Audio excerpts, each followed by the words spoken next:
Reporting गर्ने काम निरन्तर चलिरहेको थियो। देश विदेशमा समस्या परेका मान्छेहरूको विषयमा समाचार बनाएर त्यो दुःख देखाएर सम्बन्धित निकायलाई घचघच्याउने, त्यसलाई फलोअप गर्ने त्यो सिलसिला चलिरहेको थियो। एक दिन सर्लाहीबाट एक हुल मानिसहरू बस रिजर्भ गरेर आउनुभयो।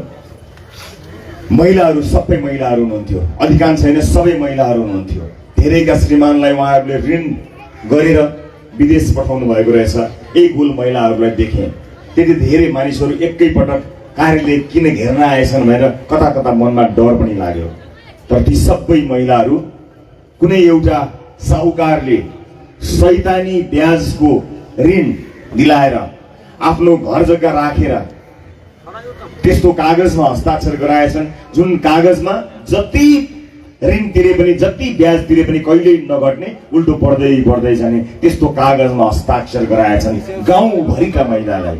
गाउँभरिका महिलालाई त्यसरी हस्ताक्षर गराएछन्। कतिका श्रीमानहरू विदेशबाट पसिना बगाएर पैसा पठाउँदै रहेछन्, पैसा पठाइरहे उनीहरूले ब्याज तिरे भनेर तिर्दै गए। उनीहरूले तिरेको ब्याज कहीँ दखल कहीँ पनि दाखिल भएन, न कुनै रसिद उनीहरूले पाए, ब्याज तिरेको न कुनै कागज पाए, न कुनै प्रमाण पाए। उनीहरूको ऋण बढ्दै गयो बढ्दै गयो बढ्दै गयो।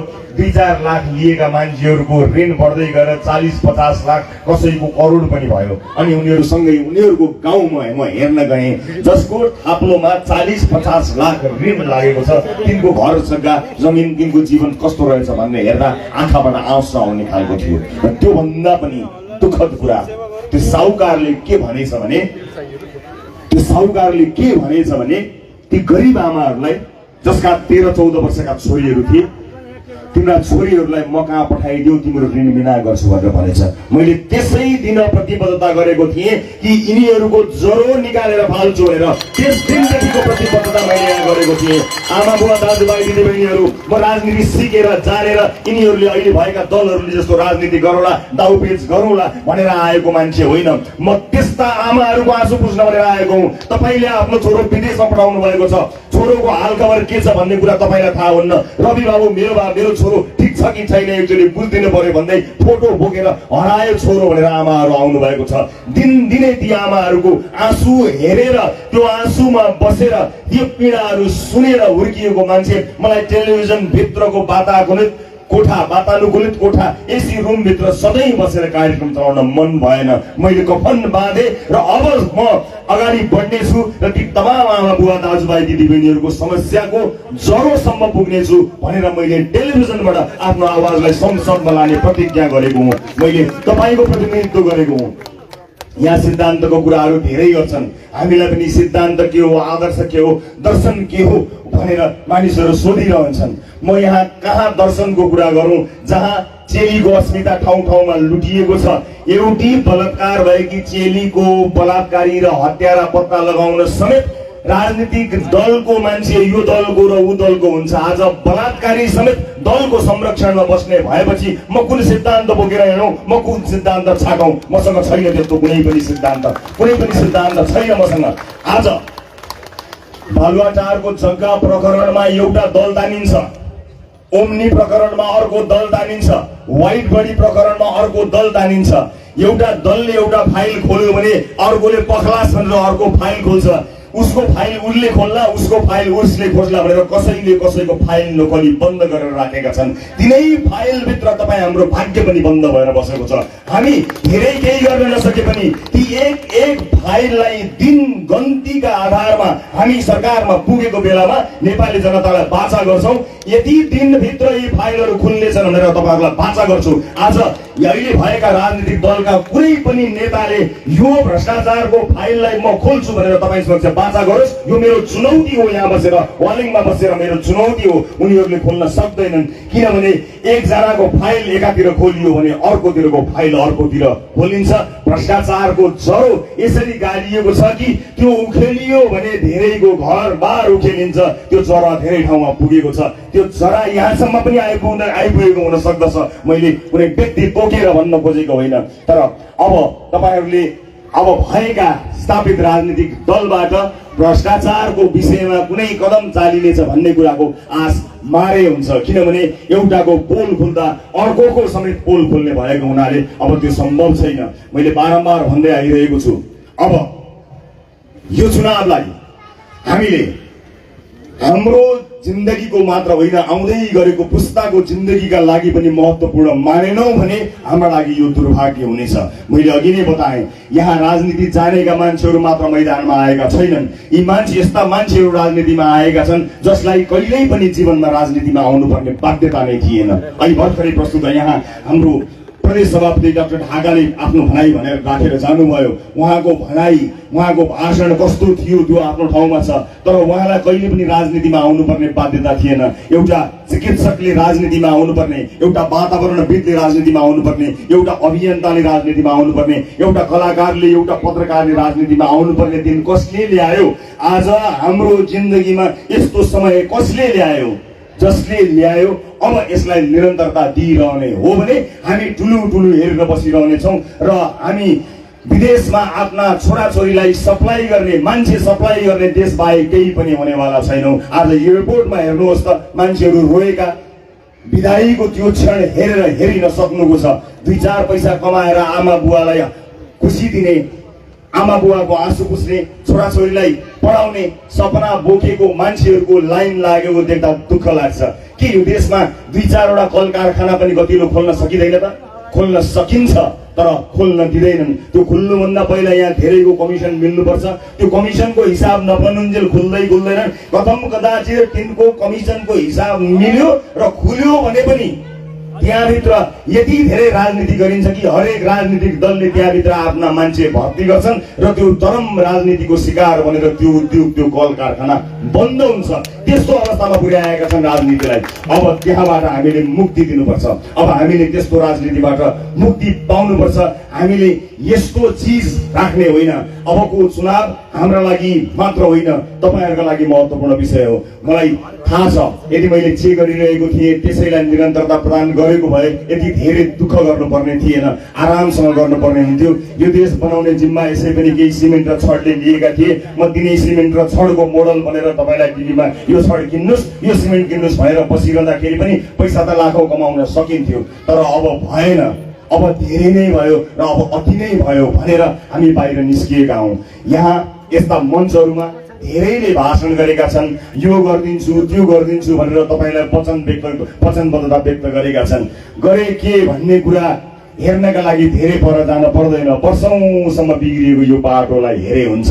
यो बाटो बनाउँछु भनेर तपाईँको भोट कतिचोटि कतिले लिएर गए, कति पटक लिएर गए, यो बाटो बनाउँछु भने हामी हेर्नुहोस् त, हामी कति अचम्मका सर्वसाधारण जनता परेछौँ। हामीलाई त जे भन्ने पनि हुने रहेछ। एउटाले आउँछ यहाँ सुरुङ बनाइदिन्छु भन्छ, हामी हो भनिदिन्छौँ, अनि बनाइदिन्छु भने बनाउला नि त, वर्षौँ बनाउँदैन। अनि नबनाएपछि किन नबनाएको भनेर हामीले सोध्यौँ भने प्रतिपक्ष हामीलाई काम गर्न दिएन, प्रतिपक्षले यसो गर्यो भन्छ, अनि हामी हो भन्छौँ, फेरि भोट हालिदिन्छौँ। यसपटक पनि हुन त यसपटक भोट माग्नको लागि चुच्चे नक्सा बोकेर दिदीहरू आउनुहुन्छ होला। बाटो खोइ भन्दा चुच्चे नक्सा भन्नुहुन्छ होला, बाटो खोइ भन्यो भने चुच्चे नक्सा छ नि भन्नुहुन्छ होला, स्कुल खोइ भन्यो भने यी चुच्चे नक्सा हेर्नुहोस् न भन्नुहुन्छ होला। अस्पतालमा हाम्रा राम्रो उपचार हुने व्यवस्था भएन, खोइ अस्पताल भन्नु भने त्यही चुच्चे नक्सा देखाउनुहुन्छ होला। हो, चुच्चे नक्सामा हामीले पनि गर्व गरेका छौँ, हामीलाई पनि गर्व लागेको छ, देशले चुच्चे नक्सा निकालेको छ। तर एउटा पुस्ता नै सिद्धिन्जेलसम्म पनि एउटा जाबो बाटो नबन्ने यो के हो, यो बुझ्न पनि म यसपटक वालिङ आएको छु। मलाई विश्वास छ यो बुझाउनको लागि यसपटक भने तपाईँहरूले बाचा बाँध्ने मान्छे होइन, साँच्चै नै बनाउन सक्ने योजना खोज्नुहुनेछ भन्ने विश्वास मैले लिएको छु। उपस्थित आमा बुवा दाजुभाइ दिदीबहिनीहरू, म आज यहाँ भाषण गर्नको लागि होइन, बाचा गर्नको लागि उभिएको छु। म बारम्बार भनिरहन्छु, मैले रिपिट गर्नुपर्ने हुन्छ, केही कुराहरू निरन्तर भन्नुपर्ने हुन्छ। त्यो निरन्तर भन्ने क्रम म यो मङ्सिर 4 गर्नेछु। कसैले कुनै कुरालाई ध्यान दिनुहुनेछ, कसैले अर्को कुनै कुरालाई ध्यान दिनुहुन्छ। मैले बारम्बार यो भन्नै पर्ने हुन्छ। यदि एउटा टेलिभिजन 1 घण्टाको कार्यक्रमले यति धेरै भ्रष्टाचारीहरूको साथो जान्छ भने, यति धेरै ठगहरूको साथो जान्छ भने, यति धेरै कौशल काम गरेर ठेक्कापट्टा हत्याउनेको साथो जान्छ भने घुसखोरहरूको सातो जान्छ भने, विदेशमा चेलीबेटी बेच्नेहरूको सातो जान्छ भने मान्नुहोस्, राष्ट्रिय स्वतन्त्र पार्टीले सरकार बनायो भने यिनीहरूलाई कहाँ भेट्न सकिएला, दुलामा लुक्नेछन्। म धेरै केही गर्न सक्छु सक्दिनँ म भन्न सक्दिनँ, तर भ्रष्टाचारको मामलामा हामी भ्रष्टाचार गर्दा पनि गर्दैनौँ, सहदा पनि सहदैनौँ। त्यसको जवाबदेहिता दिनको निमित्त हामी हर ठाउँमा उभिन तयार छौँ। मैले केही बेर अगाडिको एउटा कार्यक्रममा भनेको थिएँ, मानिसहरूले आफ्नो सरकार बनाएपछि निर्णय गर्छन्, पहिलो निर्णय गर्छन् रे। मलाई पनि त्यस्तै केही निर्णय गर्न मन छ। यस्तो निर्णय गर्न सकौँ कि कम्तीमा त्यो पहिलो निर्णयले यो देशमा 100-200 वटा जेलहरू बन्न सकुन्, कि जेलमा यी सम्पूर्ण करतुत गरेर तपाईँ हाम्रो भाग्य लुट्नेहरूलाई राख्न सकियो। हाम्रो पहिलो निर्णय बनोस् भएर मैले प्रतीक्षा गरिरहेको छु। मलाई थाहा छ विदेशमा बसेका कयौं चेलीहरू आजभोलि कहाँ गएछ मेरो दाई भनेर खोजिरहनु भएको छ। मैले उहाँहरूलाई गर्ने सेवालाई थाँती राखेर केही साथीहरूलाई आफ्नो त्यो ठाउँ जिम्मा लगाएर यता आएको छु र ती चेलीहरूलाई आज म फेरि पनि भन्न चाहन्छु, चेलीहरू नआत्तिय, तिम्रो दाई अब यस्तो परिकल्पना गर्नका लागि शिरमा कफन बाँधेर निस्किएको छ कि तिमीलाई विदेशमा बेचिनुपर्ने बाध्यता नै बन्द होस्। त्यो मूल ढोका बन्द गर्नुपर्छ। अब तिमीलाई उद्धार गर्ने होइन छोरी, तिमीलाई उद्धार गर्ने होइन बहिनी, तिमीलाई अब उद्धार गर्ने होइन दिदी, तिमीलाई बेचेर पैसा कमाउन पल्केको गिरोहमा आगो झोसिदिने हो र त्यसलाई जेल बुझिदिने हो। अब हामी त्यस्तो समाजको परिकल्पना गरिरहेका छौँ। आज यहाँका छोरी चेलीहरू, आज एउटा घरमा छोरा र छोरी दुईजना हुनुहुन्छ, राति साँझ यदि बाटो कहीँ गएर सानो केही तरकारी एक मुठो साग किनेर ल्याउनु पर्यो भने बाआमाले छोरीलाई होइन छोरालाई पठाउँछन्, किनकि छोरीलाई साग किन्न पठाइयो बजारमा भने छोरी सुरक्षित छ कि छैन भन्ने कुरा घर घरको चिन्ता भनेर भनेको छ। यो कस्तो समाज बनायो हामीले आज, जहाँ छोरी चेलीहरूलाई सुरक्षित राख्न सकिँदैन। दिनदिनै बलात्कारका घटनाहरू आइरहेका छन्, छोरी चेलीहरू आत्तिरहेका छन्। उजुरी लिने ठाउँमा समेत उजुरी परिवर्तन गराउने काम भएको छ। त्यसैले हामीले परिकल्पना गरेका छौँ, ठाउँको ठाउँ उजुरी, ठाउँको ठाउँ कारबाही र उजुरी लेखाउने ठाउँमा 24 घण्टा अडियो भिजुअल रेकर्डिङ राख्नुपर्छ ताकि कसैले बयान फेर्न नसकोस्। हाम्रा छोरी चेलीहरूको सुरक्षाका लागि हामीले विशेष पहल गर्ने कुराको जानकारी गराएका छौँ। हामीले शिक्षा स्वास्थ्यको कुराकानी गर्यौँ भने त यसभन्दा अगाडिका दलकाहरूले भनिसकेका छन्, गरिसकेका छैनन्, भनिसकेका छन्, भन्ने भ्याइसकेका छन्। अब मैले यहाँ उभिएर सबैका लागि बराबर शिक्षा हुन्छ भनौँ भने म नौलो मान्छे हुनेवाला छैन, किनकि 10, 15, 20, 30 वर्ष अगाडि यसो भनेर कसैले तपाईँलाई झुक्क्याइसकेका छन्। अब मलाई के गरी पत्याउनुहुन्छ होला, मलाई डर छ, मलाई पीर छ। तर म यति चाहिँ भन्न चाहन्छु, जहिले पनि भन्दै आएको छु, जति सक्छौँ त्यति बोल्छौँ, जति बोल्छौँ त्यति गर्छौँ। यस कारणले यो भाषण होइन, यो बाचा हो, यसलाई लेखेर राख्नु होला तपाईँहरूले। उपस्थित आमा बुवा दाजुभाइ दिदीबहिनीहरू, हामीले राम्रा अस्पतालहरू बनाउन सकेको भए आज जहाँ पनि हामी जान्छौँ अस्पतालका विषयमा गुनासोहरू आइरहन्छन्। नेता, मन्त्री, प्रधानमन्त्री भइसकेका मानिसहरू जनताका सेवक हुन्, शासक होइन। जुन सुविधा उहाँहरूले प्राप्त गर्नुहुन्छ त्यो सुविधा एउटा आम भोटरले पनि प्राप्त गर्न सक्नुपर्छ, किनकि एउटा आम मान्छेको भोट र एउटा प्रधानमन्त्रीको भोटमा केही पनि फरक छैन। आम मान्छेको भोट पनि एउटा भोट हो, प्रधानमन्त्रीको भोट पनि एउटा भोट हो। प्रधानमन्त्रीको ज्यान बाँच्नुपर्छ भने तपाईँको र मेरो पनि ज्यान बाँच्नुपर्छ। शिक्षा र स्वास्थ्यमा उनको परिवारको हक लाग्छ भने तपाईँको सबभन्दा पहिला हक लाग्छ, किनकि उसलाई मन्त्री प्रधानमन्त्री बनाउने तपाईँ हो। तपाईलाई लट्याएर, तपाईको स्वास्थ्य स्थितिलाई नाजुक बनाएर, तपाईका छोराछोरीहरूलाई एउटा कमर्सियल शिक्षा दिएर आफ्ना छोराछोरीलाई विदेशका महँगा विद्यालयहरूमा पढाएको अब ठुलो हेरेर बस्न सकिँदैन। पढाउन्, उनका छोराछोरीले पढ्न नपाउन् भनेको होइन, उनका छोराछोरीले स्वास्थ्य शिक्षा नपाउन् भनेको होइन, पाउन्, तर जनताको छोराछोरीले पनि बराबर हैसियतमा बराबर अब अधिकार प्राप्त गर्नुपर्छ भन्नका लागि हामी यहाँ आएका हौँ। हामी दल सहित र दल बल सहित यहाँ उपस्थित भएका हौँ। उपस्थित आमा बुवा दाजुभाइ दिदीबहिनीहरू, विभिन्न क्षेत्रका विकृति विसङ्गतिहरूलाई सप्रमाण देखाएको तपाईँले देख्दै आउनु भएको हो। आज विकास निर्माणको कामको कुरा गर्दा तपाईँले देख्नु भएको छ होला, ती ठेक्कापट्टाहरू कसरी हट्याइन्छन् भन्ने कुरा सबैले थाहा पाएको विषय हो। मैले टेलिभिजनबाट त कतिपय पिच गरेका ठाउँमा आफ्नै हात राखेर यस्तो पनि पिच बन्छ भनेर तपाईँहरूलाई देखाएको यहाँहरूले थाहै पाउनु भएको छ। म एउटा सामान्य सञ्चारकर्मीले कमर्सियल पिच भएको हात हालेर उकाएर देखाउन सक्छु भने के यो देशका योजना बनाउने नीति निर्माण तहमा बस्ने अझ मन्त्रालय नै हाँक्ने मान्छेहरूलाई यो कुरा थाहा छैन? थाहा छ। थाहा पाइ पनि देशको संरचना कमजोर बनाएका छन्, किनकि त्यो संरचना बन्नुभन्दा पहिला तिनको भागमा परेको पैसाले तिनको मुखमा बुझो लागेको छ। त्यो बुझो ननिकालिन्जेलसम्म सडकहरू त्यस्तै हुन्छन्। हत्तपत्त सडकहरू बन्दैनन्। एउटा सिङ्गो पुस्ताले त्यो बिग्रिएको सडक हेरेर बाँच्नुपर्ने हुन्छ। हत्तपत्त ती बाटाघाटा पुल कुरेसाहरू बन्दैनन्। कथम कदाचित बनिहाले भने वर्ष दिन पनि टिक्दैनन्। यो कस्तो इन्जिनियरिङ हो? संसार कहाँ पुगिसक्यो? संसार ब्रह्माण्डमा पुगिसक्यो। विभिन्न विकासका आयोजनाहरू पृथ्वीमा विकास गर्न छोडेर अन्तरिक्षको विकासका बारेमा सोच्न थालिसक्यो। तपाईँ हामी तीन पुस्ता हजुरबुवा छोरो नाति एउटा जाबो बाटो बनेको हेर्न नपाएर मर्नुपर्ने यो कस्तो भाग्य हो हाम्रो? कस्तो भाग्य हो हाम्रो?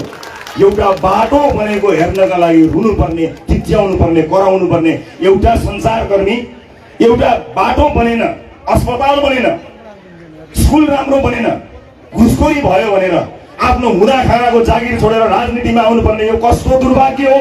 मेरो प्रश्न यहीँनिर छ, यो कस्तो दुर्भाग्य हो? अब त्यो दुर्भाग्यको सिलसिलालाई बन्द गर्नुपर्ने हुन्छ।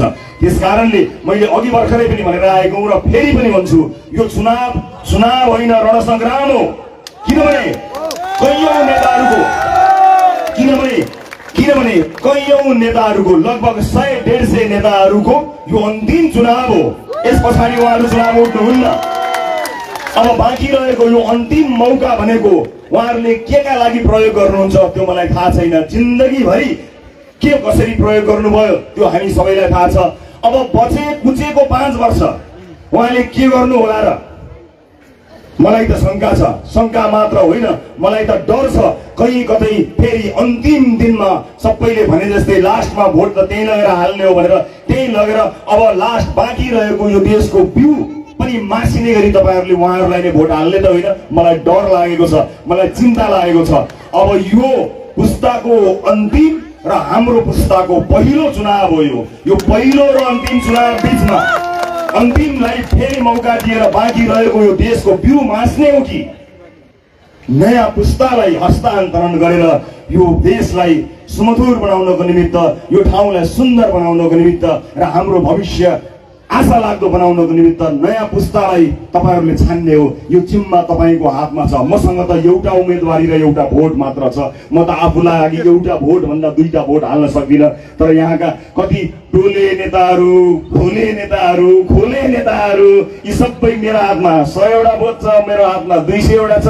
मैले बोलेपछि त गाउँै मेरो, मैले बोलेपछि त हजारौं मान्छे जहाँ भन्यो त्यही हाल्छन् भन्छन्। कसरी भन्छन् थाहा छैन। मसँग त 1 भोट मात्र छ।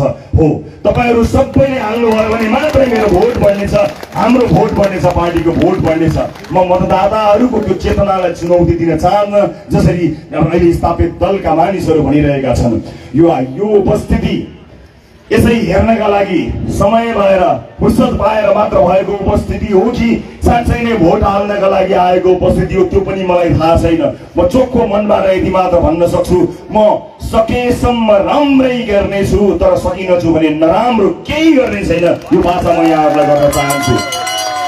उपस्थित आमा बुवा दाजुभाइ दिदीबहिनीहरू, यहाँ सबैभन्दा ठुलो समस्या भनेको भ्रष्टाचारको जड हो, जसलाई कसैले खोतल्न चाहँदैन, कसैले यसलाई चलाउनु छैन। हेर्नुहोस् त, हरेक दलले एउटा न एउटा काण्ड मचाएका छन्। जब तिनीहरू प्रतिपक्षमा बस्छन् त्यसपछि उनीहरू भन्छन् फलानो दलले वाइड बडी काण्ड गर्यो। अनि त्यो वाइड बडी काण्ड गर्यो भने आफू सरकारमा गएपछि त्यो वाइड बडी काण्डको फाइल खोल्न तिमीलाई केले रोक्यो? केले रोक्यो भने यदि उसले त्यो वाइड बडी काण्डको फाइल खोल्यो भने जनता बिरामी हुँदा कोभिडमा भ्रष्टाचार गरेको, कमिसन खाएको पोल फेरि उसले अर्कोलाई खोल्छ। त्यसै कारणले गर्दा उनीहरू चुपचाप लागेर बसेका छन्। जनता कोभिडको महामारीमा मरिरहेका बेला कयौं नेताहरू 4वटा 5वटा मास्क लगाएर घरभित्र लुकेर बस्दा हामी देशभर डुलेर जनताको स्वास्थ्यका लागि अक्सिजन खोज्नका लागि हिँडेका मान्छेहरू हौं। यिनीहरूले अस्पतालहरू तोडफोड गरेर आफ्नो राजनीतिक जीवन अगाडि बढाए होला, ढुङ्गा मुडा गरेर आफ्नो राजनीतिक जीवन अगाडि बढाए होला। तर आज ढुङ्गा बोकेर राजनीतिक यात्रा सुरु गर्ने हर्पसाङपाङहरूको युग सुरु भएको छ। अब परिवर्तनको युग सुरु भएको छ। उनीहरूले आफ्नो ठाउँमा स्थानीय निकायमा कम्पनी खोलेर डोजर किनेर विकासका नाममा विनाश गरेर त्यो बजेट आफ्नाका भागमा पार्ने त्यो डोजरको युग सुरु गरेका थिए होला। तर बालिन शाहहरूले डोजर बोकेर अनाधिकृत संरचना बनाउने युग सुरु गरेका छन्। अब ढुङ्गाको परिभाषा पनि फेरिएको छ, डोजरको परिभाषा पनि फेरिएको छ। अब अन्य धेरै परिभाषा फेर्न पनि त हामी तम तयार भएर आएका छौँ। उपस्थित दाजुभाइ दिदी बहिनीहरू, अब हामीलाई पाउनु केही पनि छैन, हामीले पाउने चिज पाइसकेका छौँ। यति धेरै आमा बुवा दाजुभाइ दिदी बहिनीहरूको आशीर्वाद थापेको यो शिरलाई अब कुनै कुनै ताजको जरुरत पर्दैन। मलाई केही पनि आवश्यक छैन, मलाई केही चाहिँदा पनि चाहिँदैन। सम्पत्ति देखेको पनि देखियो, भएको पनि देखियो, गएको पनि देखियो, तर अपार माया तपाईँहरूले जुन दिनुभएको छ म त्यसको गुण तिर्न चाहन्छु, म त्यसलाई तपाईँहरूलाई दिन चाहन्छु, फिर्ता दिन चाहन्छु। म यो नाम र यो तपाईँहरूले दिनुभएको मायाको भारी बोकेर मर्न होइन, त्यो भारीलाई बिसाएर तपाईँको दैनिकीलाई सहज बनाएर मात्र मर्न चाहन्छु। आज भोलि मानिसहरू विभिन्न माध्यमबाट धम्की दिइरहेका छन्। हात खुट्टा चलाए पनि चलाउ परेको हाम्रो पार्टीले बेहोर छ भनेर कसैले भनेको मैले सुनेको छु। म फेरि पनि भन्न चाहन्छु, मलाई हिजोका दिनदेखि आजसम्म त्यस्ता 2 कौडीका धम्कीहरू धेरै आएका छन्। म त्यस्ता 2 कौडीका धम्कीसँग डराउन्न, जसको शिरमा 80, 90, 95 वर्ष पुगेका आमा बाको आशीर्वाद छ, त्यसलाई कुनै 2-4 जनाले तर्साएर तर्सिनेवाला छैन, डराएर डराउनेवाला छैन, हल्लाएर हल्लिनेवाला छैन। यो यात्रा अगाडि बढेको छ। यो यात्रा अब मङ्सिर 4मा गएर तपाईँहरूले जब ब्यालेट बक्समा भोट हालेर टुङ्ग्याउनु रहेछ त्यतिखेर मात्र टुङ्गिनेछ। म त्यही अपेक्षा यहाँहरूसँग गरिरहेको छु। उपस्थित आमा बुवा दाजुभाइ दिदी बहिनीहरू, धेरैले भन्नुहुन्छ तपाईँ त एक्लै हुनुहुन्छ, तपाईँको पछाडि को छ? कोही पनि देखिँदैन, अन्य पार्टीकोहरू नेता लाइनमा हुन्छन्, तपाईँको त त्यति धेरै देखिँदैन भनेर मलाई भन्नुभएको छ। म तपाईँलाई आज सत्य बोल्न गइरहेको छु, म भन्दै पनि आइरहेको छु। यो यात्रा सुरु गर्नु अघि तपाईँले भन्नुभएका, तपाईँले सल्लाह दिनुभएका सबै प्राय जस्ता साथीहरूसँग मैले कुराकानी नगरेको होइन। तपाईँ अघि बढ्नुहोस् हामी छौँ, तपाईँ अघि बढ्नुहोस् हामी छौँ भनेर धेरै साथीहरूले भन्नुभएका थिए। म बढ्दै थिएँ, तपाईँ अघि बढ्नुहोस् हामी छौँ भन्ने साथीहरू वहाँ परबाट कराउँदै थिए। तर जब म अगाडि बढेँ खासै धेरै साथीहरू देखिएनन्। तर पनि केही बात छैन, कोही बात छैन भनेर म तपाईँहरूको भरमा, तपाईँहरूको आशमा अगाडि बढेको छु। जोडिने साथीहरू जोडिने हुनेछ, छुट्ने साथीहरू छुट्नु हुनेछ, तर यो मौका चाहिँ हामीले छोड्नु हुँदैन। यो अवसर इतिहासले बिरलै दिन्छ। नेपाली जनताको चेतनामाथि सधैँभरि व्यङ्ग्य गरिन्छ कि अन्तिम समयमा नेपाली जनताले भाषण सबैको सुन्छ, सबै कुरा मान्छन्, तर अन्त्यमा गएर त्यही गर्छन् जुन ठुला राजनीतिक दलले भन्छन् भनेर नेपाली जनताको चेतनामा वर्षौं व्यङ्ग्य गर्दै आइएको छ। मलाई त झन् त्यो व्यङ्ग्यको शिकार गराइएको छ। सोसियल मिडियामा, फेसबुकमा, टिकटकमा, ट्विटरमा लाइक गरेर हुन्छ र भोट हाल्नु पर्यो नि भनेर धेरैले भन्नुभएको छ। मैले एकपटक अस्पताल बनाउँछु भनेर होस्टले गर्दा देश र विदेशमा भएका सबै साथीभाइहरूले हैसे भनेर सहयोग गर्नुभएको म सम्झन्छु।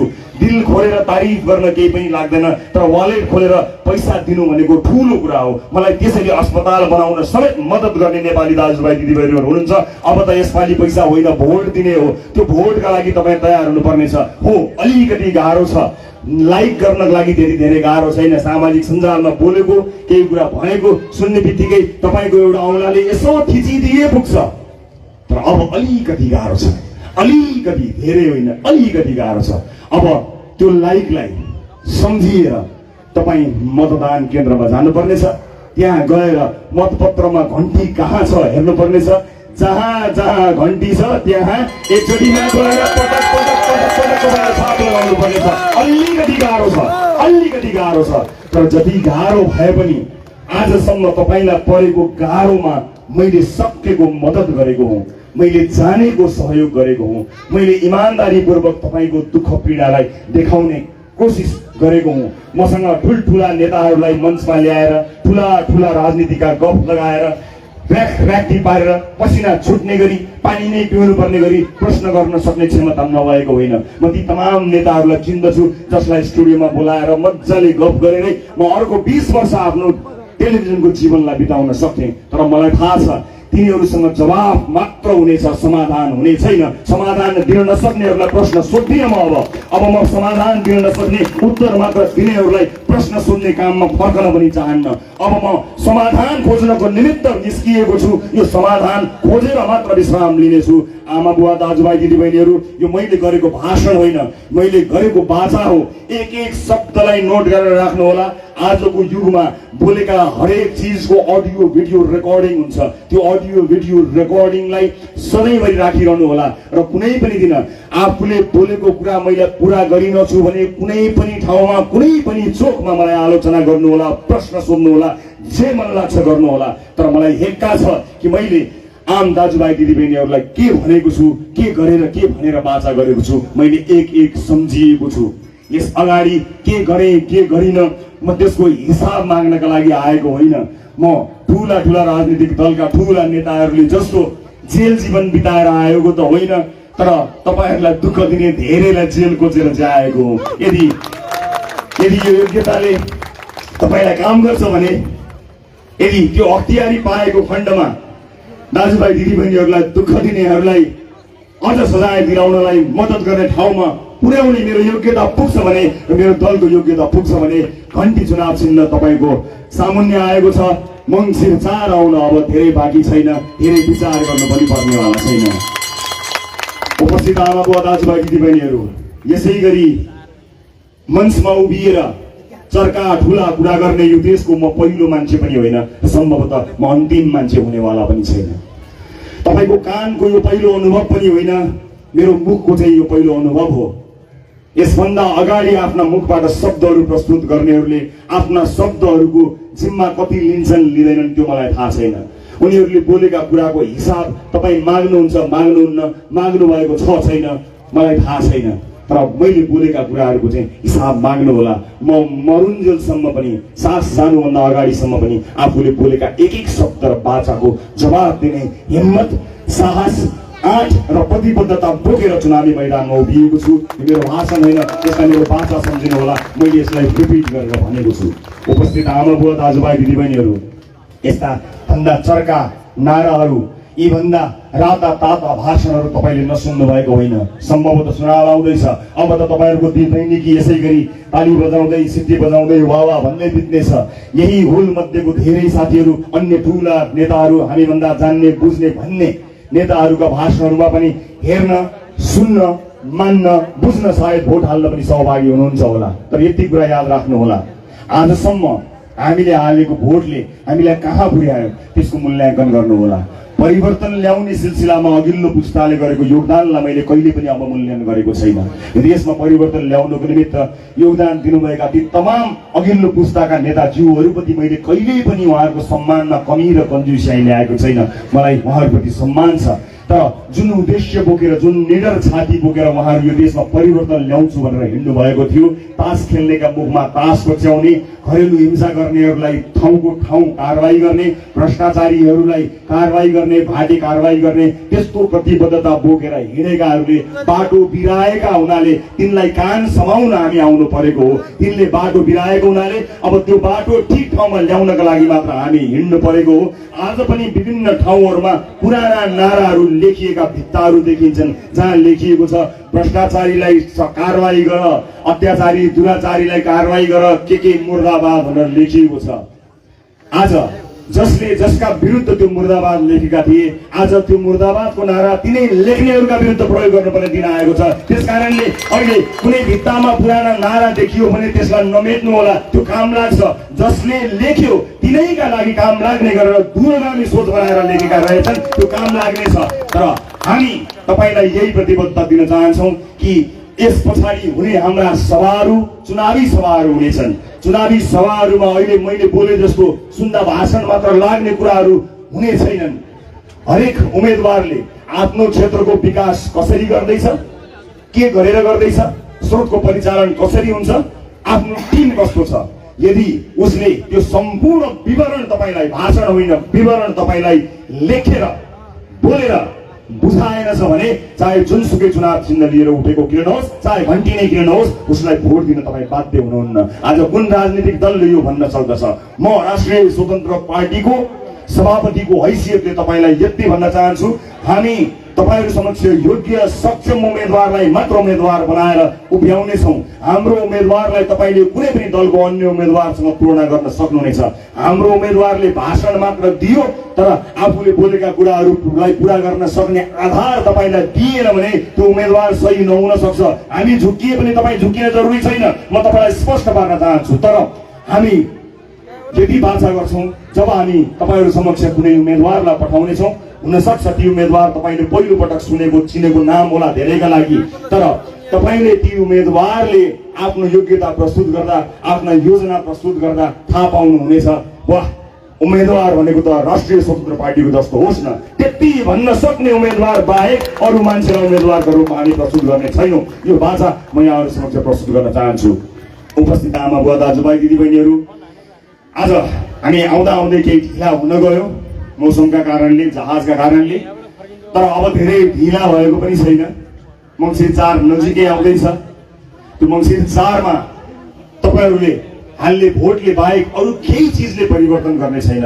यदि तपाईले भन्नुहोस् मैले टेलिभिजनमा नै काम गरेर अझ त्यो कार्यक्रमलाई दिनदिनै चलाएर अझ 24 घण्टा चलाएर परिवर्तन हुन्छ भने भन्नुहोस्, म त्यो गर्न तयार छु। तर मलाई लाग्दैन आज मैले मेरो जीवनकालमा एउटा अस्पताल त्यति समय लगाएर बनाउन सक्यौं। हामीले कतिवटा बनाउला, 10 वटा अस्पताल बनाउला, 20 वटा अस्पताल बनाउला, तर के 20 वटा अस्पताल मात्र खुलेर यो देशको स्वास्थ्य समस्या समाधान हुन्छ? अवश्य पनि हुँदैन। नीति निर्माण तहमा पुगेर एउटा हस्ताक्षर मात्रले पनि तपाई हाम्रो स्वास्थ्यको ग्यारेन्टी हुन्छ। हामीले परिकल्पना गरेको नागरिकको स्वास्थ्य भनेको हुनेले तिर्छ, नहुनेको सरकारले तिर्छ, तर नागरिकको स्वास्थ्यको ग्यारेन्टी हुनुपर्छ भनेर हामीले भनेका छौं। हामी त्यसका लागि लागि परेका छौं, प्रतिबद्ध भएर लागि परेका छौं। उपस्थित आमा बुवा दाजुभाइ दिदीबहिनीहरु, हामीलाई धेरैले भन्नुभएको छ तपाईले विभिन्न मुद्दामा खोइ बोलेको, मलाई कतिपयले प्रश्न पनि पठाउनु भएको छ। हामीले विभिन्न विषयमा, नागरिकता विधेयकका विषयमा, एमसीसी का विषयमा, त्यसको व्याख्यात्मक टिप्पणीका विषयमा बारम्बार बोल्दै आइरहेका छौं। तर कहिलेकाहीँ मानिसहरूले कुनै प्लेटफर्ममा भनेको कुरा सुन्न बुझ्न भ्याउनु भएको छैन र हामी कुनै पनि मुद्दालाई चरम राजनीतिको मुद्दा बनाउनेवाला पनि छैनौं, अल्मल्याउने मुद्दा बनाउनेवाला पनि छैन। जसले सुन्न पाउनु भएको छैन, बुझ्न पाउनु भएको छैन, बेला बेलामा मलाई सोधिरहनुहुन्छ तपाईहरुको धारणा के भनेर भन्नुभएको छ। हामीले लिखितम रूपमा आफ्नो धारणा राखिसकेका छौं र फेरि पनि म दोहोर्याउन चाहन्छु, नागरिकता विधेयकका विषयमा बिहे गर्ने बित्तिकै बुहारीले तुरुन्तै जुन नागरिकता पाउने प्रावधान छ, हामी त्यसको घोर विरोधमा छौं। कम्तीमा पनि 7 वर्षसम्म उनीलाई अरु अधिकार दिनुपर्छ र त्यसपछि मात्र नागरिकताको व्यवस्था हुनुपर्छ भनेर हामीले लेखेर भनेका छौं। र आमाको नाममा नागरिकता दिनुपर्ने विषयलाई हामीले समर्थन गर्दै आएका छौं र देशमा राखिएको प्रावधानले नारीहरूको अस्मितामा अथवा नारीहरूको आत्मसम्मानमा ठेस पुर्याउने कुनै पनि प्रावधान नहोस् भनेर हामीले स्पष्ट पारेका छौं। आमा बुवा नेपाली भएका नेपाली नागरिकले नागरिकता पाउनुपर्छ भनेर हामीले लिखितम रूपमा स्पष्ट बताएका छौं। यो कुरा फेरि पनि नसुन्नुहुने साथीहरूलाई मैले बोलेको यो कुरालाई पुर्याइदिनु होला। मलाई राजनीतिक दल खुल्नुभन्दा अगाडिकै विषयलाई लिएर पनि तपाईहरुको धारणा के हो भनेर भन्नुभएको छ। मैले एमसीसी का विषयमा त्यतिखेर बोलेको थिएँ जतिखेर बोल्नका यी लुग लुग लुग लुग लुग लुग खुट्टा कामेर धेरै मान्छेहरू बसेका थिए, सरसल्लाह गर्दै थिए। त्यतिखेरको भिडियो गएर कसैले पनि आज हेर्न सक्नुहुनेछ। यथास्थितिमा एमसीसी पास हुनु हुँदैन भनेर त्यतिखेर बोलेको मैले, जतिखेर अहिले बोल्छु भनेर आएका मान्छेहरू सही जुराउँदै थिए, ज्योतिषलाई देखाउँदै थिए, यो भन्यो भने विवादमा परिन्छ कि गाह्रो हुन्छ कि भन्दै थिए। कुनै कुराको पर्वाह नगरिकन दोहोर्याएर टेर्याएर मैले यसबारेमा स्पष्ट बोलेको छु र व्याख्यात्मक टिप्पणीको धज्जी उडाएको भिडियो पनि तपाईले देख्न सक्नुहुनेछ। आफ्ना धारणाहरू स्पष्ट रूपमा राख्दै आएको छु, राख्दै जानेछु र प्रदेश संरचनाका विषयमा पनि हामीले स्पष्ट पारेका छौं।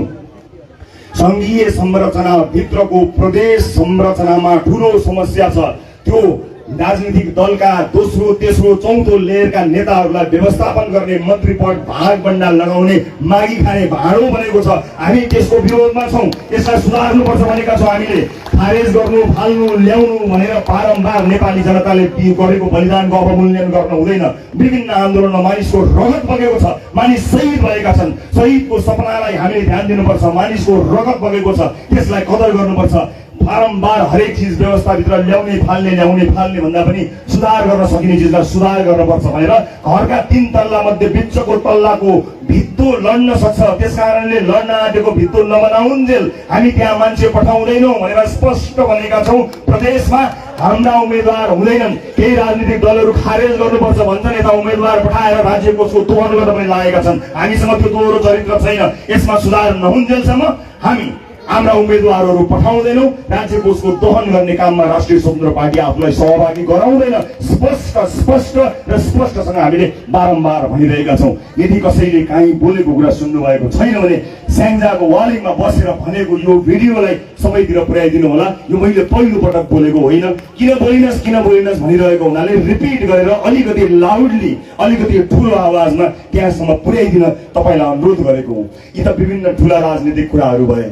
आदरणीय दाजुभाइ दिदीबहिनीहरू, हाम्रो चाहना दैनिक रूपमा तपाईँले भोग्ने समस्याहरूमा केन्द्रित छ। आज पनि कसलाई के समस्या परेको छ आउनुहोस् त भनेर मैले यहाँ भने यहाँ बोलाएँ भने यो चौर समस्या परेका मान्छेहरूले भरिन्छ। उनीहरूलाई त हामीले विभिन्न कालखण्डमा भोट हालेर मानिसहरूलाई जिताएर पठाएका हौँ, नपठाएका होइनौँ। तर हामीले जिताएर पठाएका मानिसहरूले हाम्रो समस्या सुन्न सकेनन्। आज पनि नेपाली नागरिकहरू आफ्नो समस्या सुनाउन कुनै सञ्चारकर्मी कहाँ, कुनै टेलिभिजन कार्यक्रम कहाँ, कुनै युट्युब च्यानलको कार्यक्रम सञ्चालक कहाँ पुगेर आफ्नो दुःख पीडा सुनाउने आएका छन्। के तिनीहरूले भोट लिएका हुन्? जसले भोट लिएका हुन् तिनको जिम्मेवारी होइन, तर तिनले आफ्नो जिम्मेवारी पुरा गरेनन् र आम नागरिकहरू सञ्चार माध्यममा आफ्नो दुःख देखाउनको निमित्त, आफ्नो आँसु देखाउनको निमित्त जान बाध्य छन्। आफ्ना समस्याहरू सार्वजनिक गर्ने रहर कसैलाई हुँदैन, तर मान्छेसँग बाध्यता आइलागेको छ। त्यो बाध्यताले गर्दा यस्तो अवस्था आएको छ। आज यहीँबाट निर्वाचित भएका कुनै प्रदेश मन्त्री जसको नाम मैले नाम भुलेकोमा म खुसी छु, सम्झिन पनि नपरोस्, मरिसकेका आफ्ना पितृका नाममा पनि राज्य कोष दोहन गरेको समाचार तपाईँले सुन्नुभएको छ होला। त्यस्तो भइरहँदा पनि जिउँदोमा समेत सक्ने र मरिसकेका मान्छेका नाममा पनि ट्रस्ट खोलेर राज्य कोषको दोहन गर्ने संरचनामा हामीले हाम्रा उम्मेदवार पठाएनौँ। हामीलाई गर्व छ।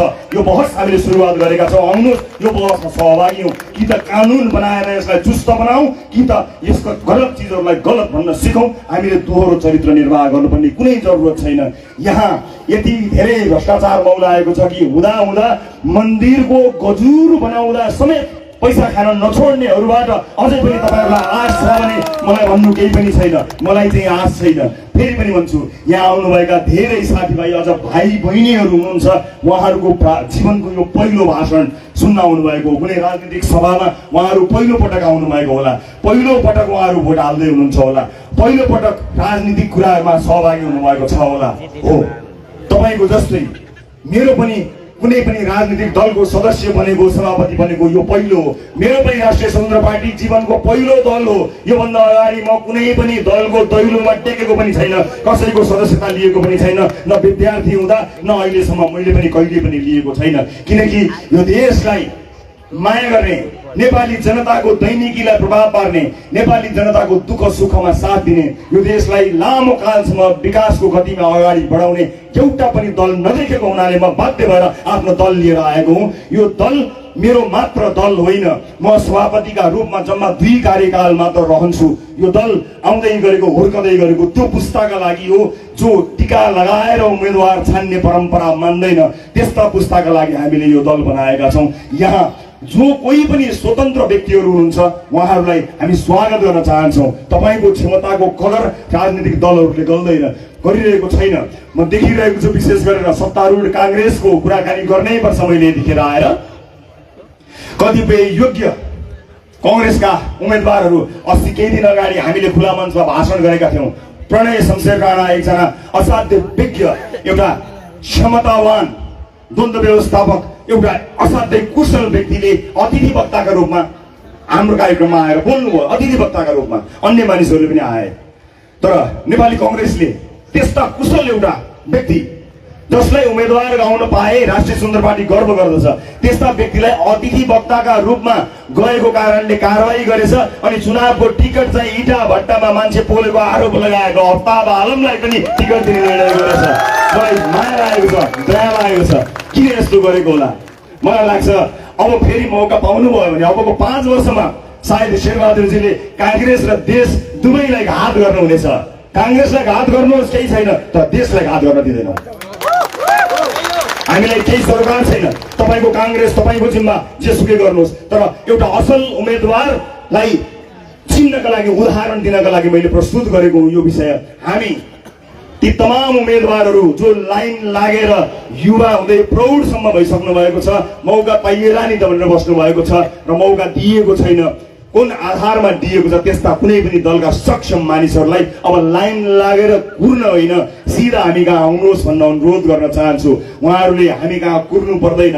हामी कहाँ प्राइमेरी भन्ने एउटा सिस्टम छ, प्रारम्भिक निर्वाचन। जो कोहीले पनि प्रधानमन्त्रीको उम्मेदवार म हुँ भन्नका लागि मिडियामा गएर कुर्नु पर्दैन, पार्टीभित्र उठ्ने व्यवस्था हामीले गरेका छौँ। पार्टीमा उठ्ने, प्रारम्भिक निर्वाचन जित्ने, प्रधानमन्त्रीको उम्मेदवार म हुँ भन्ने व्यवस्था राष्ट्रिय स्वतन्त्र पार्टीमा मात्रै छ आज, र कुनै पनि राजनीतिक दलमा अहिले देखिएको छैन। तर हामी देखिरहेका छौँ आश लाग्दा युवा नेताहरू प्रधानमन्त्रीको उम्मेदवार म हुँ भनेर पार्टीमा होइन मिडियामा भन्दैछन्। पार्टीमा आएर भन्ने हो भने कृपया त्यस्ता सक्षम मान्छेहरूलाई राष्ट्रिय स्वतन्त्र पार्टी स्वागत गर्न चाहन्छ। यो ऊ नभनी हामी स्वागत गर्न तयार भएर बसेका छौँ।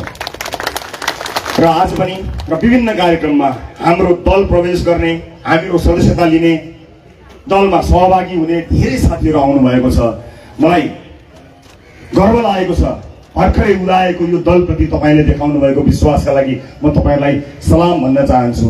तर माफ गर्नुहोला, तपाईँहरूको आबद्धतालाई स्वीकार गरेर म तपाईँ सबैलाई अँगालो मार्न सक्छु यही स्टेजमा, तर म टिका लगाउँदै मान्छे भित्राउँदै फेरि टिका लगाउँदै भित्राउँदै गर्ने जुन एउटा परम्परा छ, म त्यसलाई भने स्वीकार गर्न सक्दिनँ। तपाईँले प्रतिबद्धता यही माटो छोएर यही उभिएर खडा भएर यहाँ उभिएका साथीहरूलाई दलको होइन देशको हितमा काम गर्छु भन्नुभयो भने राष्ट्रिय स्वतन्त्र पार्टीलाई त्यति भए पुग्छ। हामीलाई हाम्रो दलको झन्डा भन्दा पनि धेरै यो देशको झन्डाको माया छ। त्यस कारणले तपाईँलाई म लाइन लगाएर टिका लगाउन त सक्छु होला, तर टिका तपाईँहरूलाई लगाउने परम्परा भन्दा पनि नेपाली जनताका अगाडि उभिएर जहाँ जहाँ हुनुहुन्छ उठेर तपाईँले छातीमा हात राखेर प्रतिबद्धता व्यक्त गर्नुहोस्। उहाँहरूले छातीमा हात राखेर प्रतिबद्धता व्यक्त गर्दा यहाँबाट राष्ट्रिय झन्डा फहराएर राष्ट्रिय गान बजाउँ र त्यो प्रतिबद्धता हामीले चिनौँ। उहाँहरूलाई हामी त्यसरी स्वागत गर्न चाहन्छौँ। अन्य दलले जस्तो लाइन लगाउँदै टिका लगाउँदै चिनाउनु भन्दा पनि नेपाली जनताका लागि इमान्दार, देशका लागि इमान्दार हुन्छु भनेर छातीमा हात राखेर कसम खाएर तपाईँहरू प्रवेश गर्नु होला। म यही भन्न चाहन्छु। जति पनि साथीहरू हुनुहुन्छ कृपया हात उठाउनु होला।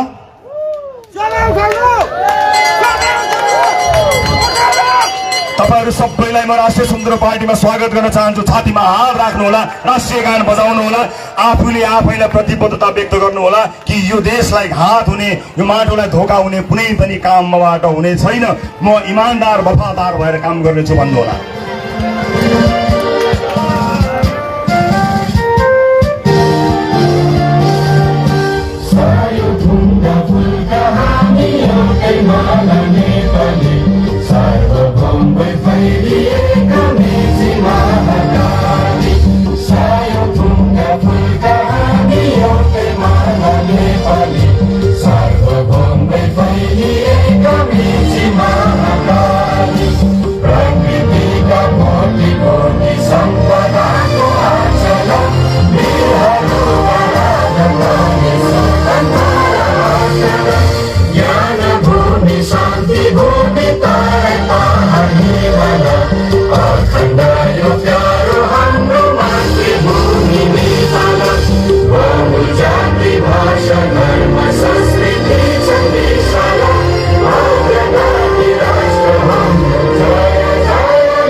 अब तपाईँले गर्ने प्रतिबद्धता यो मुलुकका लागि हो।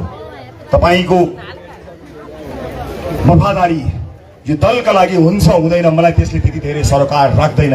हुन त एउटा राजनीतिक दलको सभापतिका हैसियतले आफ्नो दलप्रति वफादार भए पनि हुनुहोस् नभए पनि नहोस् भन्नका लागि धेरै नै ठुलो मुटु चाहिन्छ होला, तर मैले त्यो मुटु राखेको छु। तपाईँ कुनै दलप्रति वफादार हुनुहोस् नहुनुहोस् आफ्नो समाजप्रति र आफ्नो मुलुकप्रति वफादार हुनुहोला। म यही वचनबद्धता आफैलाई गर्न अनुरोध गर्न चाहन्छु र एकपटक आफूलाई जन्माउने बाबा र आफूले जन्माएका छोराछोरीको आँखामा आँखा जुदाएर भन्नुहोला, म अब वफादार भएर इमान्दार भएर यो दलमा प्रवेश गरेँ। तपाईँले त्यति बाचा घर घरमा गसेर गरे पुग्छ, हामीलाई कुनै टीका माला लगाइरहनु पर्दैन।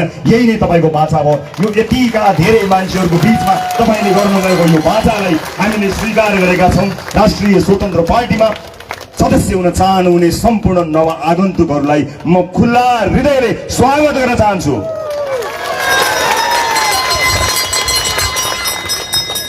यसपछिका हाम्रा सभाहरू चुनावी सभा हुनेछन्।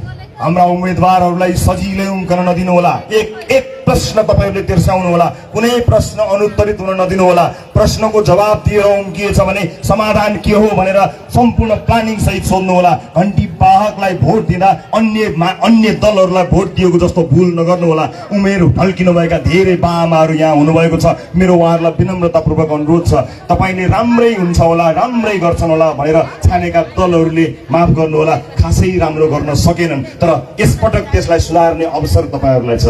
यसपटक ती दलहरूलाई तिमीहरूले सप्रेनौ, त्यस कारणले तिमीहरूलाई सप्रनको लागि म एकपटक मत परिवर्तन गरी हेर्छु भनेर उनीहरूलाई सप्रने मौका र हामीलाई अगाडि बढ्ने मौका दिनु होला। आमा बुवाहरू, हामी तपाईँलाई निराश पार्ने छैनौँ, हामी तपाईँहरूलाई दुखी बनाउने छैनौँ र यही वचनबद्धता र प्रतिबद्धता सहित अब हामी यहाँबाट बिदा लिनुपर्ने बेला आएको छ।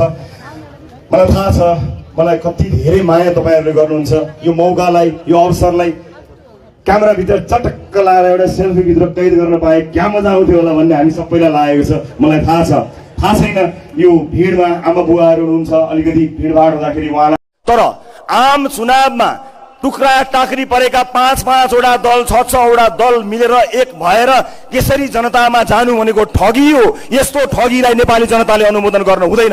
एक्लै आउनुपर्छ राजनीतिक दल। हामीलाई जान्नु छैन, राज्यको ढुकुटी लुछेर लुटेर आफन्त र कार्यकर्तालाई पोस्ने राजनीति हामी बाँचुन्जेल गर्दैनौँ, कहिले पनि गर्दैनौँ। म यो बाचा यहाँहरू समक्ष गर्न चाहन्छु। नेसनल आइडी, राष्ट्रिय परिचय पत्र बनाउनको निमित्त रातभर कुन देशमा बस्नुपर्छ?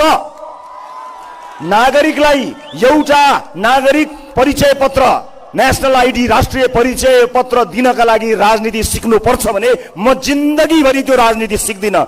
नेपाली जनतालाई रातभर कुराउने, नेपाली जनताले उपचार पाउने अस्पतालमा बिरामी र बिरामी कुरुवा भैँमा सुत्ने, बाथरुम पिसाब फेर्न गएको मान्छे बन्ता गरेर निस्किन्छ त्यस्तो बनाउने, बाटो घाटो खाल्डा बनाउने, बाटो बन्दैन बन्यो भने 1 वर्षमा भत्किन्छ त्यस्ता बाटोहरू बनाउने, अनि त्यस्ता बाटो बनाउने मान्छेहरूलाई नेताहरूले संरक्षण गरेर राखिदिने, अदालत तिनैलाई संरक्षण गर्ने ठाउँ बनिदिने। अनि यस्तो राजनीति सिकेर अनि बल्ल हामी राजनीतिमा आउनुपर्ने कि यहाँ गरेको बाचा सत्तामा पुगेर कुर्सीमा पुगेर बिर्सनु भयो? यति मात्र दुःख लागेको हामीलाई। तपाईहरूको इतिहाससँग हामीले लज्जित हुनु केही पनि पर्दैन, तर वर्तमान यति घिनलाग्दो हो कि भविष्यको कल्पना गर्दा पनि हाम्रो सातो जाने भयो। त्यसकारणले टेलिभिजनको स्क्रिनमा नै रमाएको मान्छे म त्यो स्क्रिनमा हटाउन सकिन र तपाईहरूको साथ समर्थनको लागि यो फोहर सफा गर्नको लागि आएको छु।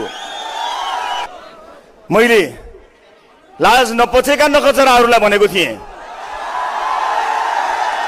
मैले लाज नपचेकाहरूलाई भनेको, तर लाज नपचेकाहरूले आफ्नो लाज अझै पनि नपचाई व्यथितिलाई निरन्तरता प्रदान गरे।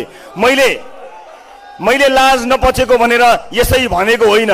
टेलिभिजनमा सभ्य शिष्ट मिठो कर्णप्रिय आवाज र 2-4 शब्द नजानेको मान्छे म होइन, त्यति ठुलो विद्वान त होइन, तर मिठा चिल्ला कुरा गरेर दङ्ग पार्न नजान्ने पनि होइन। तर जब जनता कोभिडको महामारीमा मरिरहेका थिए त्यति बेला जनता बचाउने औषधिमा पनि कमिसन खाएपछि म बाध्य भएको छु। अघिल्ला पुस्तालाई गाली गरेर मात्र हुन्छ, आफ्ना कुराहरू गर न, आफ्ना भिजन ल्याउ न, गर्न के खोजेको त्यो भन न, के हो तिमीहरूको राजनीतिक एजेन्डा, के राजनीति गर्न खोजेको त्यो भन न, राजनीति सिक न भनेर मलाई धेरैले भन्नुहुन्छ। म भन्छु म राजनीति सिक्दिनँ, मलाई यो राजनीति सिक्नु नै छैन। पानी झमझम परेको बेलामा पिच गरिरहेको छ, सरकारका निकायहरू आँखा बन्द गरेका छन्। पानी पर्दा पिच गर्नुहुन्न भन्ने कुरा जान्नका लागि राजनीति जान्नु पर्दैन। म त्यो राजनीति सिक्दिनँ, मलाई त्यो राजनीति सिक्नु छैन। आज देशका अस्पतालहरूको सुधार गर्नु पर्यो भने कोही अगाडि बढ्दैन, तर उपकरण किन्नु पर्यो भने सबै अगाडि बढ्छन्। एक एक मान्छेलाई थाहा छ कि यो देशलाई कंगाल एक एक ककसले गरेका छन्। थाहा पाउँदा पाउँदै पनि कोही पनि बोल्दैन, कोही चुक्क बोल्दैन। बाहरू भएका छन्, बाहरूलाई सम्मान गर्ने मान्छेहरू छन्, बाहरू अगाडि बढ्दैनन्। तर अब समय परिवर्तन भएको छ। पछाडि बा भएका 3 बा, केपी बा, देउबा, नानीका बा, पछाडि बा भएकाहरूलाई ससम्मान बिदा गरौँ कि बोलेर होइन लेखेर भनेका छन् कि यसो यसो गर्छौं भनेर। अनि हरेक चुनावमा जनतालाई लेखेर भनेका छन्, लेखेर लिखितम रूपमा कि यो गर्छौं यो गर्छौं यो गर्छौं यो गर्छौं यो गर्छौं। जनतालाई लेखेर गरिएको छ वाचा। विभिन्न उम्मेदवारहरूले हरेक ठाउँमा भाषणहरूमा गएर बोलेर वाचा गरेका छन्, बोलेका छन्। ती बोलीहरू त्यही छन्। टेलिभिजन, पत्र पत्रिका, अनलाइन सबतिर गएर बोलेर वाचा गरिएको छ। ल छोडिदिनुहोस् यी वाचाहरू पनि। एउटा दलले गरेको, कुनै अमुक दलले गर्यो, एउटा कुनै दलभित्रको नेताले गर्यो, जोसमा बोल्यो, होसमा बोल्यो, खाएर बोल्यो, जे खाएर बोल्यो, केही नखाएर बोल्यो, छोडिदिनुहोस्, त्यो पनि कुरा भएन। हामीले हेर्ने नेपालको संविधान हो। यो देशको संविधानले लेखेरै हामीलाई वाचा गरेको छ कि नागरिकको स्वास्थ्य यस्तो हुनुपर्छ, नागरिकको शिक्षा यस्तो हुनुपर्छ, नागरिकको सुरक्षा यस्तो हुनुपर्छ, महिलाको सुरक्षा यस्तो हो, बालबालिकाको स्वास्थ्य र सुरक्षा यस्तो हो, पूर्वाधारहरू यसरी बन्नु पर्दछ, समाजमा मानवाधिकारको अवस्था यो हुनुपर्दछ, हरेक छोरीहरू सुरक्षित हुनुपर्दछ भनेर नेपालको संविधानले तपाईँ हामीलाई लेखेर वाचा गरेको छ। हो, राष्ट्रिय स्वतन्त्र पार्टी कुनै दलका कुनै मान्छेले गरेको वाचाको हिसाबहरू नमाग्ला, तर संविधानले लेखेर भनेको कुराको रक्षा गर्नको लागि कोही न कोही चाहिने भएको छ। हामीलाई दलको घोषणा पत्रमा अब विश्वास भएन, हाम्रो पनि विश्वास नगर्नुहोस्, केही छैन। तर नेपालको संविधानले विभिन्न कालखण्डमा मानिसले रगत बगाएर ल्याइएको नेपालको संविधानले लिखितम रूपमा एउटा वाचा गरेको छ। हो, त्यही वाचा पूरा गर्न जान्दछौँ भनेर हामी राजनीतिमा आएका हौँ। अरू राजनीति नजाने पनि त्यति वाचा पूरा गर्नका लागि हामी राजनीतिमा आएका छौँ र मलाई विश्वास छ हामी यो राजनीतिक यात्रामा राजनीति नजान्दा नजान्दै जनसरोकारका विषयहरूलाई साथ लिएर अगाडि जानेछौँ। अब यहाँ के राजनीति सिकौँ हामीले, जहाँ शहरमा एउटा सडकमा बत्ती बलेको चिज राष्ट्रिय समाचार बन्छ। हामी त्यति दरिद्र भयौँ। आज सडकमा एउटा बत्ती बल्यो भने, एउटा ट्राफिक लाइट बल्दा राष्ट्रिय समाचार बन्ने गरी दरिद्र बनाइएको छ हामीलाई। अनि नयाँ पुस्ताले तपाईहरूबाट भएन भन्दा राजनीति सिकेर आऊ, तिमीहरूको दर्शन के हो भनेर भनिएको छ। एउटा भ्रष्टाचारी समाउनु पर्यो भने ठाउँ ठाउँको जग हल्लिन्छ। कानुनका छिद्राहरूभित्र छिरेर न्यायालयसम्म पहुँच भएका मान्छेहरूले 2 मिनेट मात्र समय पाएछन् भने अदालत पुगेर त्यो व्यतिथिलाई निरन्तरता दिनेछन्। त्यो अनि धेरैले नायक भन्ने चलचित्र हेरेको हुनाले अहिले भएको क्रियाकलापलाई तिनै नायकका अनिल कपुरसँग पनि तुलना गरिरहेका छन्। हो, त्यस्तै थियो। तर अनिल कपुर त देखिएको थियो, अनिल कपुरसँगै मलाई लागिरहेको थियो अमरीश पुरी चाहिँ को होला। अब त अमरीश पुरीहरू पनि देखिन थाले, अब त अमरीश पुरीहरू पनि देखिन थालेका छन्। यस अर्थमा यो एउटा संकेत हो कि यदि राजनीतिक दलभित्र आफ्ना मान्छेलाई पोस्नु छैन भने, एउटा इमानदार मान्छे कार्यकारी भयो भने त्यसले धेरै परिवर्तन गर्न सक्छ। त्यो जनाउका लागि मैले यो उदाहरण दिनु परेको हो, सिनेमाको उदाहरण। यसलाई बौद्धिक वर्गले अति असाध्यै सानो, त्यति धेरै महत्त्वको रूपमा नलेला, तर म चाहिँ आम मान्छेले बुझ्ने गरी कुरा गर्ने मेरो बानी नै भएको हुनाले ती कुराहरू गर्न चाहन्न जुन आम सर्वसाधारणले बुझ्दैनन्। तपाईले बुझ्ने भाषा बोल्दै टेलिभिजनबाट राजनीतिमा आएको हुनाले तपाईले बुझ्ने भाषामा नै बुझाउन चाहन्छु। हामीले राजनीति कुन अर्थमा अगाडि बढाउने भन्ने कुराको निधो गरिसकेका छौँ। आज राजनीतिक दलका विभिन्न भातृ संगठनहरू राज्य कोषको दोहन गर्ने ठाउँ बनेका छन्। यसलाई बुझेर हामीले राजनीतिमा भातृ संगठनहरूलाई बन्द गरिदियौँ। त्यही भएर हामीलाई राजनीति जानेका छैनन् भनिएको छ। आज विभिन्न दलका भातृ संगठनहरू खडा गरेर, विभिन्न ठाउँहरू खडा गरेर आफ्नो दलका दोस्रो, तेस्रो, चौथो, पाँचौं तहका नेताहरूलाई व्यवस्थापन गर्नको निमित्त मात्रै राजनीतिक दल खोलिएको छ। त्यो पैसा ती सम्पूर्ण कार्यकर्ताहरूलाई पाल्ने, जागिर दिने, त्यो पैसा कहाँबाट आउँछ? त्यो पैसा उनीहरूको व्यक्तिगत सम्पत्तिबाट गएको छैन। त्यो पैसा तपाईँले र हामीले दुःख गरेर काम गरेको ट्याक्सको पैसा गएको छ र त्यो पैसाबाट राज्य कोष दोहन गरेर आफ्ना दलका कार्यकर्ताहरू पालेका छन्। हामीले त्यसलाई बन्देज गर्यौं। राष्ट्रिय स्वतन्त्र पार्टीमा अघि श्रद्धेय मदन राईज्यूले भन्नुभयो जस्तो एउटा पनि मान्छेले झोला बोक्नु पर्दैन, हामीसँग कार्यकर्ता छैनन्। हो, शुभचिन्तक छन्, तपाईँ जस्ता शुभचिन्तक जसले पानीको एउटा घुटको पनि नपिइकन आज परिवर्तनको लागि आउनु भएको छ नि, तपाईको बलमा राजनीति गर्दैछौँ हामी, तपाईको आडमा तपाईको भरमा निस्किएको छौँ हामी। न बस पठाएर तपाईलाई ल्याउने र पुर्याउने व्यवस्था गर्न सक्छौं, न मासु दिन सक्छौं, न चिउरा दिन सक्छौं, न रक्सी दिन सक्छौं, तर हुर्कदै गरेका तपाईका ससाना छोराछोरीहरूका लागि सानो र सुनौलो भविष्य दिन सक्छौं। यति चाहिँ म वाचा गर्न सक्छु। यति भए पुग्छ भने आउनुहोस् हामी सँगसँगै यात्रा गरौं। यो यात्रामा तपाईँ हामीलाई साथ दिनुहोला। मलाई त धेरै गाह्रो छ। टेलिभिजनमा काम गरिरहँदा हरेक दलका व्यतिथि र गलत क्रियाकलाप गर्ने नेतृत्वलाई खबरदारी गरेको छु। मेरो आफ्नो भन्नु कोही पनि छैन। पार्टीभित्र पनि परिवारवादलाई बन्देज गरिएको छ। आफ्नो भन्नु कोही पनि बोकेको छैन। आज नेपालको मूलधार सञ्चार माध्यमले पनि मलाई कहिले पनि आफ्नो मानेको छैन। त्यसको मेरो आफ्नै दुःखहरू छन्। त्यो दुःख कुनै दिन कुनै चौतारीमा बिसाउला। यति हो कि यो क्षेत्रको श्रीवृद्धिका लागि संसारमै सबैभन्दा लामो टक शो सञ्चालन गरेर विश्व कीर्तिमान राखेर आफ्नो देशको नाम र भगवान गौतम बुद्धको नाम राख्ने अवसर पाएको थिएँ। तर मलाई मेरो क्षेत्रले कहिले पनि त्यसको अलिकति मलाई हक लाग्ने जति पनि माया दिन सक्दैन। अवसर पायो भने मलाई अपमानित गर्न, अवहेलित गर्न खाँदैको भात छोडेर पनि आउँछ। मेरो आफ्नो भन्नु धेरै कोही छ भने तपाईहरू मात्रै हो। किनभने हरेक दलभित्र त्यस दलभित्रका व्यतिथि र विसङ्गतिभित्र बोलेको हुनाले हत्तपत्त म रुचाइने मान्छेमा पर्दिन। कुनै न कुनै दल र कुनै न कुनै नेताको तारो बनेको छु। आफ्नै क्षेत्र सञ्चार क्षेत्रले पनि त्यति न्यानो माया गर्दैन। अब मसँग बाँकी रहेको साहस के थियो र? राजनीतिमा आउनुभन्दा अगाडि मैले धेरै सोचेँ, धेरै विचार गरेँ। मैले कसलाई राखेको छु र? हर क्षेत्रको व्यतिथिका बारे कुराकानी गरेको छु। बाटाहरू कमजोर बने, किन यस्तो बाटो बनाएको भनेर कमजोर बाटो बनेको पिच हातैले उक्याएर देखाएको छु। ती मान्छेहरूले मलाई किन साथ दिन्छन् होला? तिनको परिवार आफन्त र कम्पनीले मलाई किन भोट हाल्छ होला? म सोचिरहन्छु। एउटा सुधार गृहमा नेपालीहरूलाई पिसाब चटाएर राखेका ठाउँहरूमा गएर उनीहरूलाई उद्धार गरेर आएको छु। तिनका मान्छेहरू आफन्तहरू कति सल्बलाएका होलान्, तिनले मलाई किन आफ्नो भन्ने होला? मेरो भन्नु को छ र भन्ने लागेको थियो। एउटी चेलीलाई यौन दुराचार गर्नको निमित्त कोठाभित्र राख्दा त्यो कोठा फोडेर जाँदा उनको आवाजलाई प्रतिनिधित्व गरेको थिएँ। त्यस्ता कयौं अधर्मीहरू छन्। ती अधर्मीहरूले पनि मलाई के माया गर्छन् होला र? म कसको सहारामा कसले भोट दिन्छ भनेर चुनावमा जाने होला? मलाई बडो दोधार परेको थियो।